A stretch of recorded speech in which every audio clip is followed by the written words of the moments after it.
नमस्कार, मी लतिका। आज मी तुम्हाला आळूची वडी बनवून दाखवणार आहे। त्यासाठी बघा वाडगं घेतलेले आहे, त्याच्यामध्ये बेसन पीठ घेऊया 2 वाटी।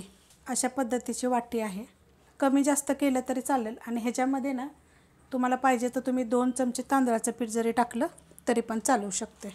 त्यात टाकायचे आपल्याला मोठा 1 चमचा सफेद तीळ, छोटा अर्धा चमचा गरम मसाला, धने जिरे पावडर 1 चमचा, हळद, मिरची पावडर छोटा अर्धा चमचा, तिखटवाली पण आहे आणि कलरवाली पण आहे।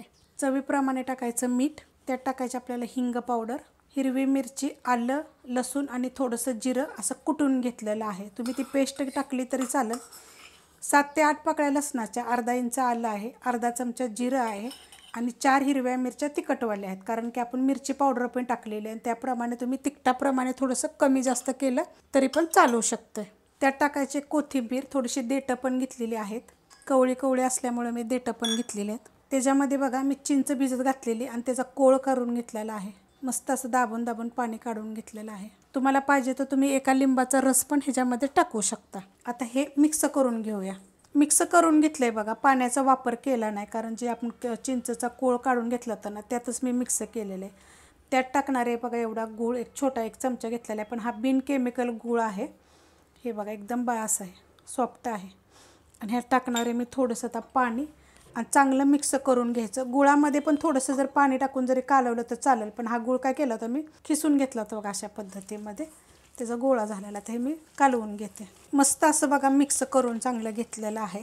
गाठी बिटी काय झाल्या नाहीत पाहिजे तसं कालवून घ्यायचं। हे बघा अशा पद्धतीमध्ये मी कसं लसूण ते सगळं कुटून घेतलेलं आहे ना, पेस्ट जरी केली तरी पण चालतं। आता हे आपण बनवायला घेऊया। ही आळूची पानं बघा मी स्वच्छ धुवून घेतलेली आहेत, त्याच्यामधली शीर काय केलेली आहे कट करून घेतली आणि त्याचे तुकडे करून घेतलेले आहेत। आळूच्या पानाच्या वड्यांच्या खूप रेसिपी मी अपलोड केलेल्या आहेत, त्याच्यामध्ये क्लिअर दाखवलेलं आहे। अजून एक सांगते, काय काय पानं कशी होतात माहिती आहे का, आपण जरी वडी बनवली केली तरी घशाला आपल्याला खवखव करतात। तर तुम्हाला मी एक गोष्ट सांगते, पानं काय करायची जेव्हा आपण कट करतो ना, अख्खीसुद्धा तुम्ही कट केली की नाही, पाठीमागची अशी शीर का अशी थोडी कापून घ्यायची आणि लाटण्यानं अशी लाटून घ्यायची, म्हणजे प्लेन होतात। एक मोठंसं भांडं घ्यायचं, त्याच्यामध्ये अर्धा लिंबाचा रस, अर्धा चमचा हळद आणि ते टोप भरून पाणी साधं, आणि त्याच्यामध्ये असं कट करून तुम्ही पानं ठेवायचे कमीत कमी एक अर्धा तास तरी, आणि स्वच्छ धुवून घ्यायची आणि बनवायला घ्यायचं। तशा पद्धतीत हे मी पानं करून घेतलेले आहेत। तर आता आपण करायला घेऊया। पान ठेवले बघा आणि त्याला आपण असं लावून घेऊया। लावून घेतले बघा, जास्त असं जाड लावायचं नाही आपल्याला, पातळच लावायचे। त्याच्यावर काय करायचं बघा अशा पद्धतीनं ठेवून घ्यायचं आणि ह्याला मी लावून घेणार आहे। लावून घेतले बघा एकदम पातळ असं। आता ह्याच्यावर परत असं ठेवणार आहे आणि लावून घेणार आहे। आता हे कसं मग ते अजून ह्याच्यावर मी 4-5 पानं लावणार आहे सेम अशा पद्धतीनं, एकदा ह्या साईडून एकदा ह्या साईडून। जर छोटा असेल तर मग अर्धं लावायचं, परत मोठं त्याच्यावर एक लावायचं। अशा पद्धतीनं आता मी हे करून घेणार आहे।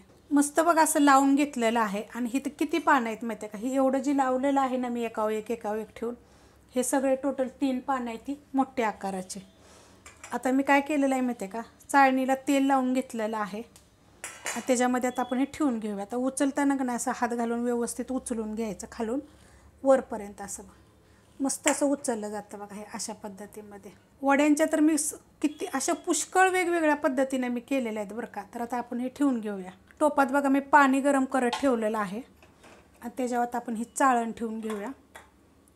पॅक एकदम ठेवलेलं आहे आणि त्याच्यावर आपण असं ताट झाकून ठेवायचं आणि हे आपण 15 मिनटासाठी शिजवून देऊया मीडियम गॅसवर। 15 मिनटं बघा मी शिजवून घेतलेले ते आणि थंड झाले आहेत बघा, खाली उतरून घेतलेले आहेत। आता हे मी काढून घेते, हे बघा मस्त असे निघतात। आता ह्याला आपण कट करून घेऊया, आवडीप्रमाणे घ्यायचे, तुम्हाला किती कसे घ्यायचे तसे। हे बघा मस्त होतात बघा, हे का अशा पद्धतीमध्ये। आता हे बघा मी अशा कट करून घेतलेले आहेत। आता ह्याला काय करायचं माहिती आहे का, आपल्याला अजून कट करायचं बघा। आता हे तुम्हाला लहान मोठ्या बघायच्या, आणि वड्या काय आहेत माहिती आहे कशा बनवायच्या आणि फ्रीजमध्ये ठेवायच्या। हे बघा अशा पद्धतीमध्ये कट करून झालेत बघा। तेल ठेवलं आहे बघा मी तव्यामध्ये गरम करत। तुम्ही काय करायचं, थोड्याशा तेलावर जरी परतल्या तरी चालतील, पण मी थोड्या तेलामधून फ्राय करून काढणार आहे। एकदम कडक गरम करायचं आणि गॅस एकदम बारीक करायचा, आणि जेवढे तव्यात बसतील तेवढेच आता मी टाकून घेणार आहे। आणि हलक्या हातानं करायचं, जास्त त्यालाही करायची गरज नाही। आणि जरी भरभर जरी केलं तरी काय ते निघत वगैरे नाहीत, मस्त अशा होतात बघा आणि झटपट होतात अशा पद्धतीत. काय काय जणांना असं होतं की आम्हाला गुंडळायला येत नाही वगैरे, त्याच्या सगळ्या रेसिपी आपल्या अपलोड केलेल्या आहेत, पण हे सोप्या पद्धतीत अशा पण करू शकता. ही रेसिपी ना मी नवीन चॅनल चालू केला तेव्हा अशा पद्धतीत वड्या दाखवल्या त्या खूप जुन्या. त्या टायमाला मी फोननं रेसिपी बनवायची.